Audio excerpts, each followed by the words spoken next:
हम लोगों को अब ये सोचना है कि सहयोग तो बहुत फैल गया और किनारे किनारे पर भी लोग सहयोग को बहुत मानते हैं, लेकिन जब तक हमारे अंदर सहयोग पूरी तरह से व्यवस्थित रूप से प्रकटित नहीं होगा तब तक लोग सहयोग को मानते हैं, वो मानेंगे नहीं। इसलिए जरूरत है कि हम कोशिश करें कि अपने अंदर झांकें। यही कृष्ण का चरित्र है कि हम अपने अंदर झांकें और देखें कि हमारे अंदर खुद कौन सी ऐसी चीजें हैं जो हमें द्विधा में डाल देती है। इसका पता लगाना चाहिए। हमें अपने तरफ देखना चाहिए, अपने अंदर देखना चाहिए, और वो कोई कठिन बात नहीं है। जब हम अपनी शक्ल देखना चाहते हैं तो हम शीशे में देखते हैं। उसी प्रकार जब हमें अपने आत्मा के दर्शन करने होते हैं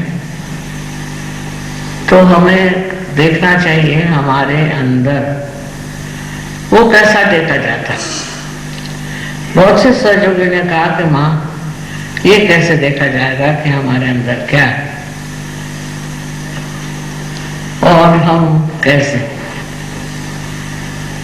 उसके लिए जरूरी है कि मनुष्य पहले स्वयं ही बहुत नम्र हो जाए, क्योंकि अगर आप में नम्रता नहीं होगी तो आप अपने ही विचार लेकर बैठे। तो कृष्ण के लाइफ में पहले दिखाया गया कि एक छोटे लड़के के जैसे वो थे, बिल्कुल जैसा शिशु होता है, बिल्कुल ही अज्ञानी, उसी तरह का। वो अपने को कुछ समझते नहीं थे। उनकी माँ थी, उसी माँ के सहारे वो बढ़ना चाहते थे। इसी प्रकार आप लोगों को भी अपने अंदर देखते वक्त यही सोचना चाहिए कि हम एक शिशु बालक से, कृष्ण ने बार बार कहा, लेकिन जीसस क्राइस्ट ने भी कहा कि हम एक छोटे बालक बने। बालक की जो सुबोध स्वभाव की छाया है वो हमको दिखनी चाहिए कि हम क्या बालक जैसे बातें करते हैं। हमारे अंदर कौन सा ऐसा गुण है कि हम बालक बन जाते हैं।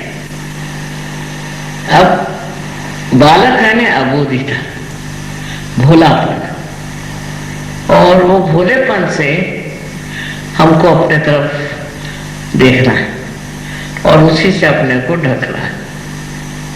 अब वो भोलापन बड़ा प्यारा होता है। आप बच्चों को देखें तो उनसे जो प्यार चढ़ता है वो इसलिए कि वो भोले, वो चालाकी नहीं जानते, अपना महत्व नहीं जानते, कुछ भी नहीं। क्या जानते हैं? वो जानते ये हैं कि ये सब लोग हमारे को ही हैं, ये हमारे भाई बहन और ये सब कुछ। लेकिन ये किस तरह से उन्होंने जाना, ये प्रश्न है। बच्चों ने जिस तरह से जाना उसी तरह से हमने भी भूला कि हम भी एक भोले बालक और एक भोलापन है हमारा। अब बहुत से सहयोगी ऐसे हैं कि जो आते हैं वो बहुत अपनी चालाकी दिखाने, कोई आते हैं कि सोचते हैं हम बहुत होशियार हैं, कोई आते हैं और सोचते हैं कि हम माँ को सिद्ध कर देंगे। मुझे सिद्ध करने से क्या फायदा, मुझे तो मालूम ही है सब कुछ। तो आपको ये करना चाहिए कि अपनी ओर नजर करें और अपने भोलेपन को पहचानें। वो कहाँ है, कैसा है, और बड़ा मजेदार है, उसको सोचना चाहिए। अब कृष्ण की जो बात है वो यही है कि बचपन में तो एकदम भोले थे और बड़े होने पर उन्होंने गीता समझाई, जो बहुत गहन है। ये कैसे हुआ कि मनुष्य उसमें बढ़ गए। इसी प्रकार हम भी सहज में बढ़ सकते, हमने पाया है, लेकिन उसमें अभी तक हम बढ़े नहीं। और बढ़ने के लिए हमें चाहिए कि जो अपने बारे में ख्यालात हैं उसको छोड़ दें। पहले तो बच्चे जैसा स्वभाव होना चाहिए। अब ऐसा किसी से कहें कि आप बच्चे जैसा स्वभाव बनाओ तो कठिन बात है। ऐसा तो नहीं कर सकते कि आप जो हैं वो छूट के आप बच्चे बन जाओ। लेकिन बच्चों के साथ रहकर बच्चों के प्रति एक आस्था रख के उनकी बातों को देख करके आप बहुत फर्क कर सकते और बदल सकते हैं सारी चीजें अपने अंदर की। तो सबसे पहले तो ये जानना चाहिए कि हमारे अंदर जैसे जैसे हम बड़े होने लगे बहुत से दोष समा गए। उस दोषों को कैसे निकालना चाहिए, कैसे कैसे दोष हमारे अंदर आए, इसको अगर हम सोचे नहीं, उधर ध्यान दें, तो हम इसको ठीक कर सकते हैं। ध्यान ऐसे देना है कि जैसे हम किसी से जोर घृष्टता से बात करते हैं या हम किसी को ताड़ना करना चाहते हैं या हम सोचते रहते हैं कि दूसरे आदमी को हम कैसे ठीक करें। जब हमारा चित्त दूसरों पे जाता है तभी हम अपने से हट जाते हैं, क्योंकि हमें खुद ठीक होना। इसलिए दूसरों के बारे में सोचने से क्या फायदा। तो सबसे पहले हमें अपने बारे में ही दृष्टिपात करना चाहिए, देखना चाहिए। पर वो सब हो रहा है और वो बताया हमने, वो तो सहयोग में घटित भी हो रहा है, क्योंकि अंदर ही कुंडलिनी जागृत होती है और वो सब रास्तों में दिखा देती है। अब रही बात ये कि हम किस तरह से जो मलिनता है उसको ठीक कर सकते हैं।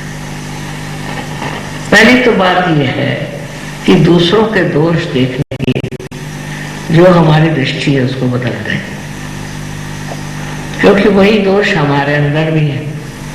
तो दूसरों के दोष देखने से हमारे अंदर क्या दोष है ये देखने चाहिए। अगर ये देखना हमें आ जाए तो बहुत कुछ अपने आप ठीक हो जाएगा।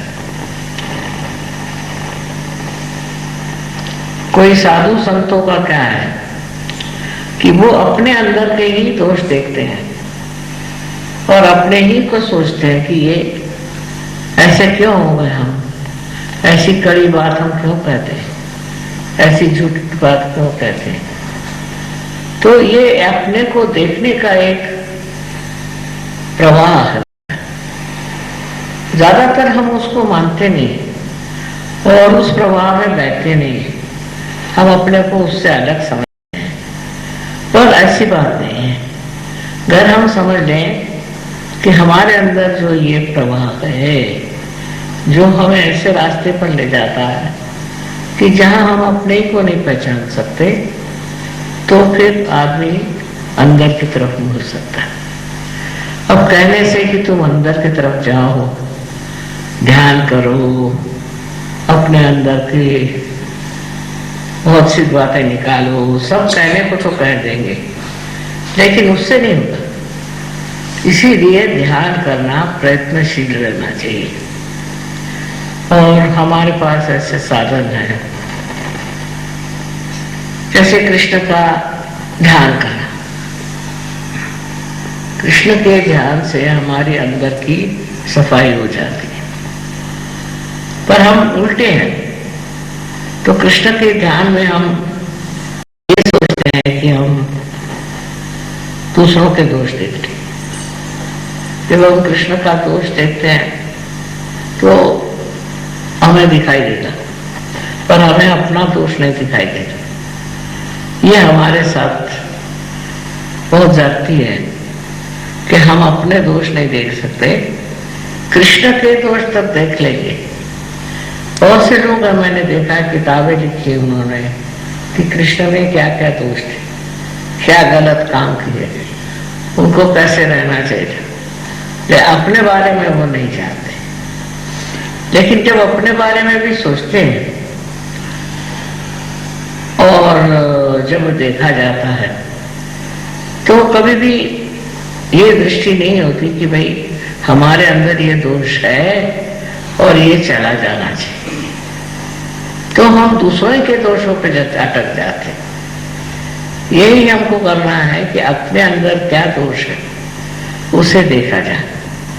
कृष्ण से बढ़ के और मैं कोई योगी मानती नहीं हूं, क्योंकि उन्होंने ये रास्ता बताया कि तुम अपने अंदर की गलतियां देखो, अपने अंदर के दोष देखो। ये बहुत बड़ी बात है। उन्होंने सिर्फ कह दिया, करने वाले बहुत कम। ज्यादा से दूसरों के दोष देख लीजिए तो सबको याद है, सबको मालूम है। अपने दोष बहुत कम लोगों को समझ में आते हैं, इसीलिए वो ठीक नहीं हो पाते।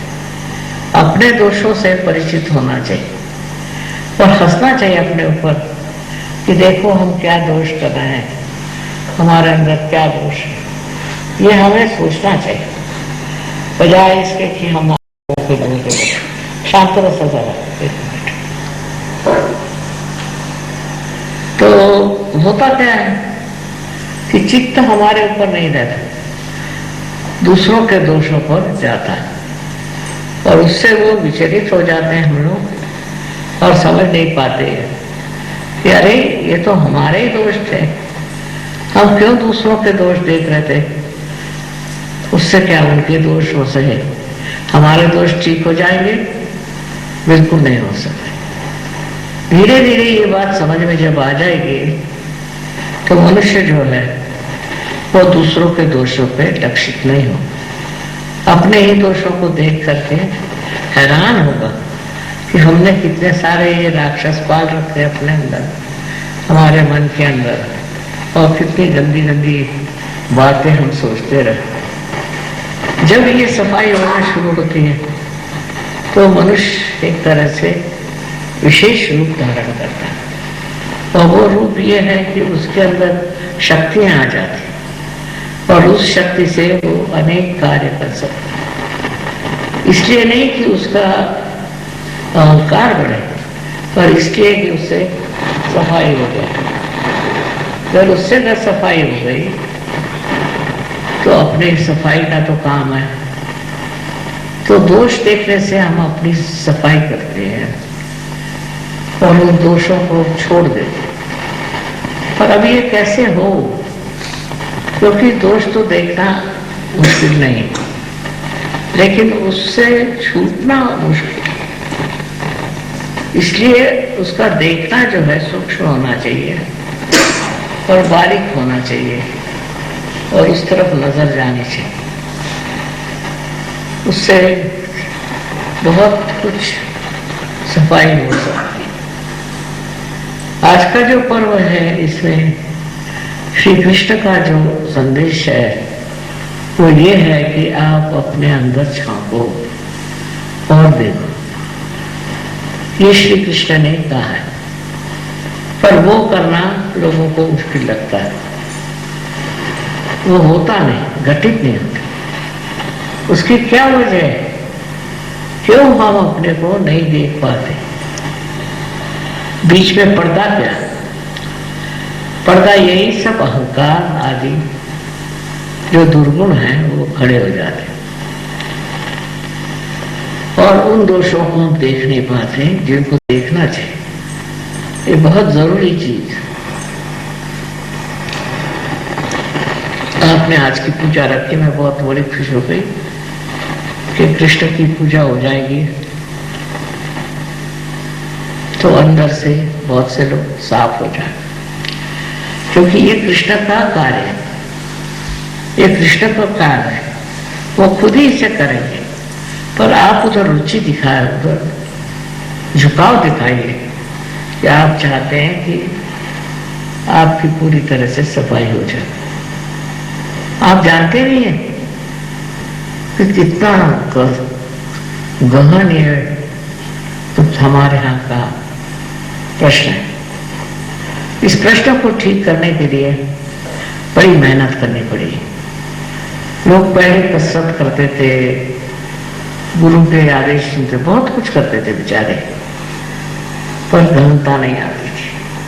अब आप तो सहयोगी हैं, आपके लिए मुश्किल नहीं। तो मैं यही कहूंगी कि अब अपने अंदर झांकना सीखिए, बड़ा मजा आएगा। अभी तक तो ठीक थे, और अभी पता नहीं क्यों इस तरह से करने लग गए। आप अपने तरफ नजर करिए, ये कैसा चलता है मामला, तो बड़ा मजा आएगा आपको अपनाए। आप देखकर हंसेंगे और कहेंगे अरे वाह क्या कहने। फिर एक तरह का भोलापन आपके अंदर जागेगा। यही कृष्ण की बाल लीला है। जब इस भोलेपन से आप स्नात होंगे, जब इसी से नहा लेंगे भोलेपन से, तो आपकी नजर जो है वो बहुत स्टडी हो जाएगी। अपने आप अपने को आप समझने लगे। असल में दोष हमारे ही अंदर है। दूसरों के दोष देखने से हमारे कैसे ठीक होगा। एक सादा सा एक प्रश्न है, अगर हमारे साड़ी पर कुछ गिरा है और हम इसे हटाते नहीं, और अगर दूसरों को बुरा कहते उससे चले जाएगा, नहीं जाएगा। इतनी तो अकल है हमारे पास, पर वो अकल हम इस्तेमाल नहीं करते, और इसीलिए इस अकल को भी आप इस्तेमाल करें।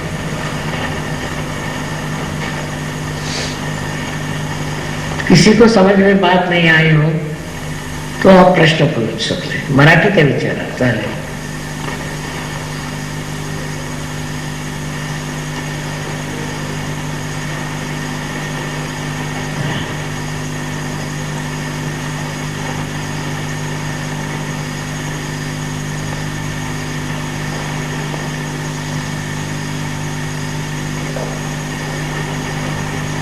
कुछ तो सवाल पूछना चाहिए ना।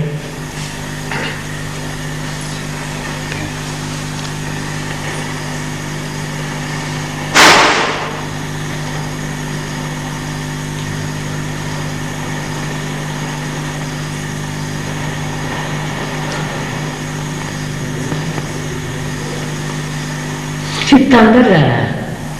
अब देखिए अपना चित्त जा रहा है अंदर, हम धकेल रहे हैं, पर अब अपने आप होना चाहिए। चित्त को आदत हो जाएगी कि वो अपने आप अंदर जाएगा।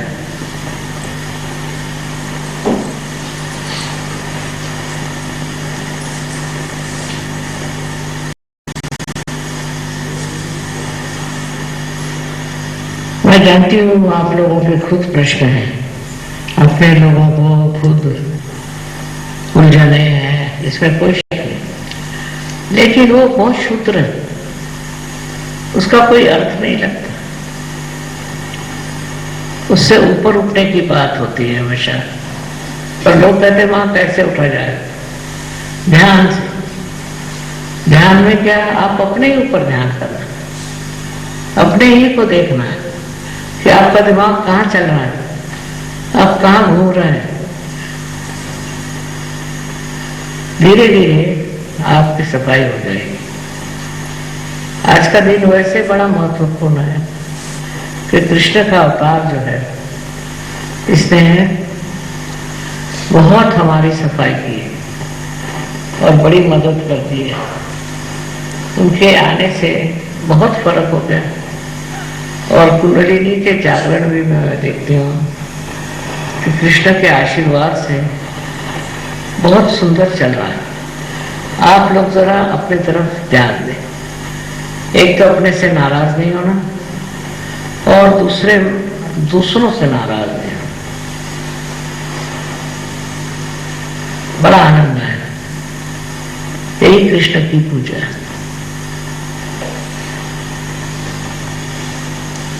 काही प्रश्न असेल तुमच्या आहे?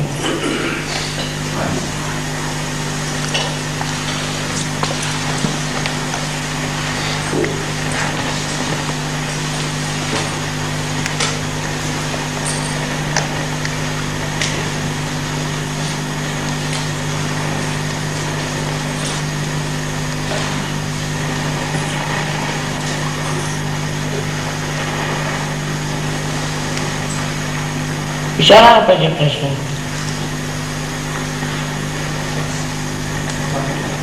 हो द्या.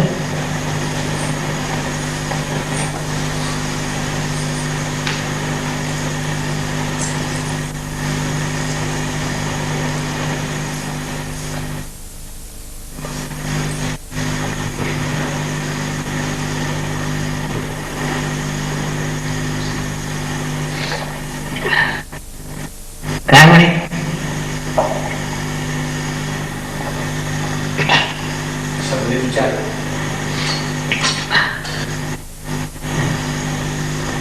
आहे का प्रश्न काय?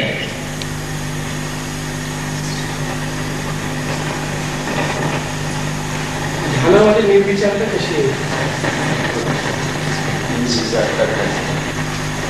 ते पुढे या. ध्यान करताना निर्विचारता कशी आहे? ध्यानामध्ये निर्विचारता कशी आहे? ध्यानामध्ये निर्विचारता कशी आहे? ध्यानामध्ये ध्यानामध्ये काय विचारायचं नसतं, नुसतं जाणायचं असतं. विचारायचं नाही, जाण्यामध्ये जाणलं पाहिजे. आता हे तुमचंच आहे तारतम्य की तुम्ही काही जाणलं की नाही. तुम्ही ध्यानात होते, त्यात काय जाणलं? तर सर्वात प्रथम तुम्हाला तुमचे दोष दिसते. हे तुमचं चुकलं होतं, तुमचं बरोबर नव्हतं, हे जे गडबड होती. स्वतःच दिसलं म्हणजे ते खरं आहे. समजा आपण आरशात बघायचं तर त्याच्यामध्ये आपला फोटो दिसला पाहिजे ना. दुसऱ्यांचा बघून काय फायदा? आमचं काय आहे की आम्ही दुसऱ्यांचाच फोटो बघतो, तर दोष कसे दिसणार?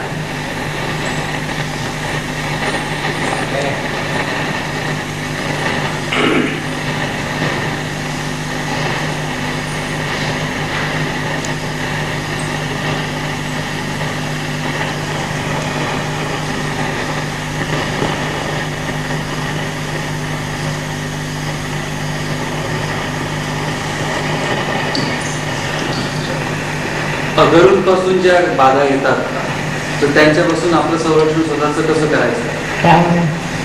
अगरूंपासून आपल्याला अगरूंच्या ज्या बाधा येतात त्याच्यापासून आपलं संरक्षण कसं करायचं? पहिल्यांदा तुम्ही गेले कसे हा प्रश्न विचारा. अगुरूकडे कोणत्या गोष्टींनी अट्रॅक्ट झाले, कसे गेले, हा स्वतःलाच प्रश्न करायचा. म्हणजे तुमच्या लक्षात येईल की त्या अगुरूमध्ये जे दोष होते तेच तुम्ही बघितले नाही, तेच तुम्ही सांभाळले नाही.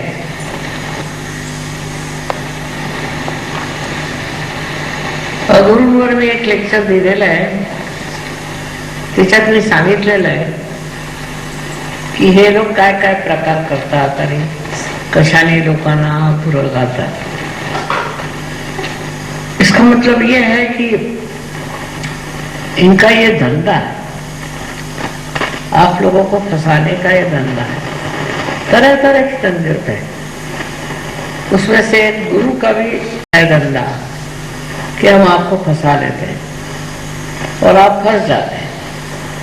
तो इसको सोच लेना चाहिए कि हम कौन से इसमें फंसे हैं, कौन से चक्कर में आ गए, ये सोच लेना चाहिए. अगुरूच्या बाधा आपणच आपल्या डोक्यात घातल्या. और तुम्हाला माहित असेल एखादी बाधा तर सांगा, मग मी सांगते त्यात.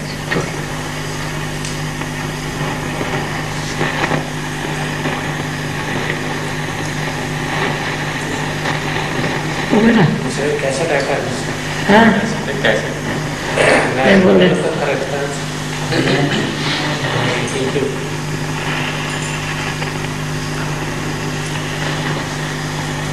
एखादी माहित असेल तर सांगा. गुरुच्या बाधा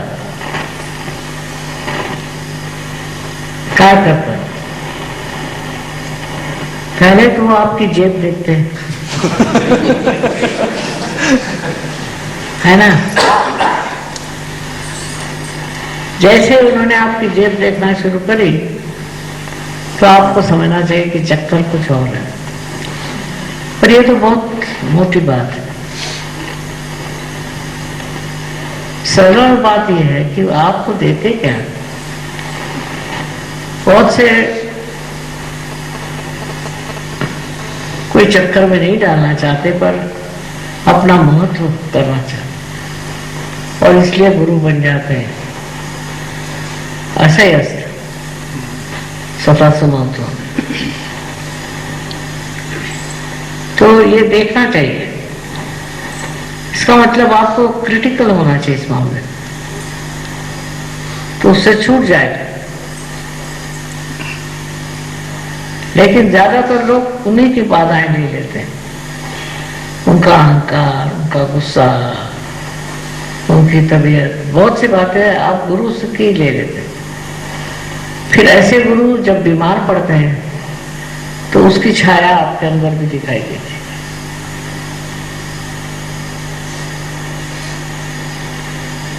इसलिए पहले अपना ही विश्लेषण करना चाहिए, अपने को ही देखना चाहिए कि मैंने इस गुरु से क्या लिया. बहुत जरूरी है. तब जब सफाई होगी आपकी तो आप देखेंगे कि बड़ा फायदा रहेगा.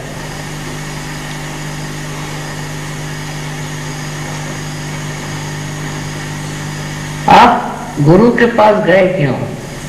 क्योंकि आप वो करना चाहते थे अपना उत्थान. आप गुरु के पास गए कि आप जाने क्या है, लेकिन वो उल्टे आप ही फंस गए. तो इस गुरु को, ऐसे जो गुरु है उनसे बचने के लिए क्या करना चाहिए आप खुद ही समझ सकते हैं. कैसे दूर रहना चाहिए.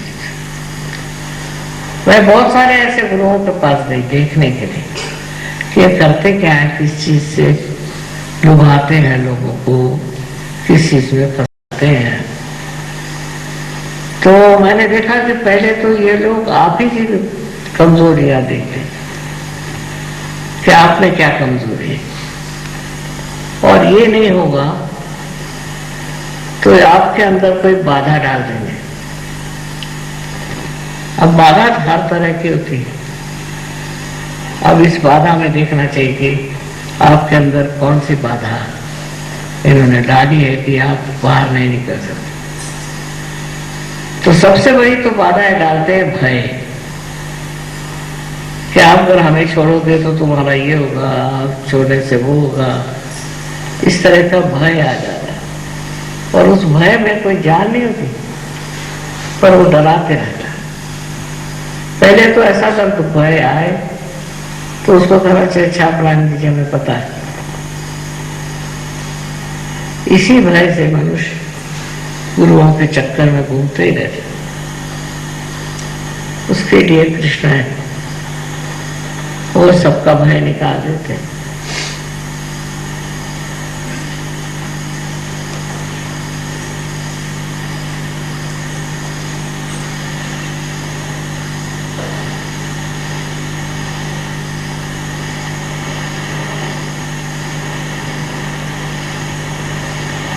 झाला तो प्रश्न नाही. सगळे निर्विचार मध्ये काय सगळे निर्विचार मध्ये बसले. बरं.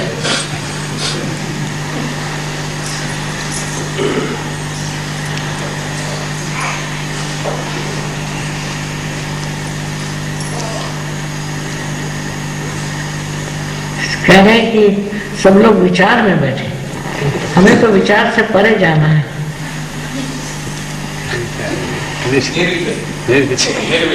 निर्विचार वो कैसे होगा?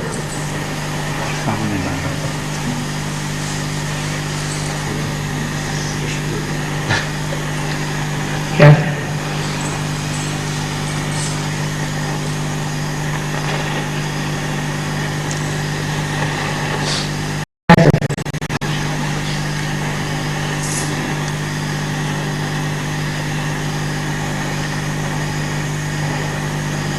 इतनी अच्छी पूजा बनाई है आपने कि मैं भी देखते ही रह जाती हूँ। यही बात तुम्हारा वरण पता था काय कळलं का काय बोलते मी? सुरुवातीला जरा वरण होतो पुढच्या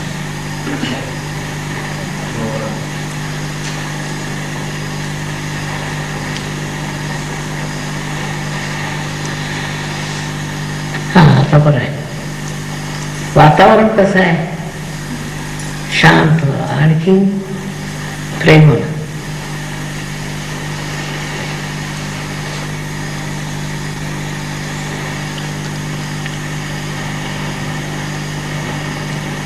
शांत बेटर. जो आदमी अपने ही को देख के हंस सकता है वही ठीक है. दूसरों को देख के हंसता है तो उसका मतलब उसकी दृष्टि दूसरी तरफ. जो अपने ही को देख के हंस सकेगा, अपने ही वातावरण को, अपने ही तार तरीके को, वो ठीक है.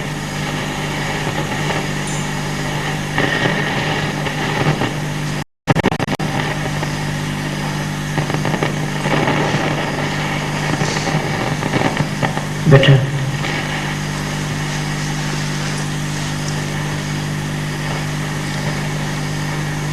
ध्यान आले.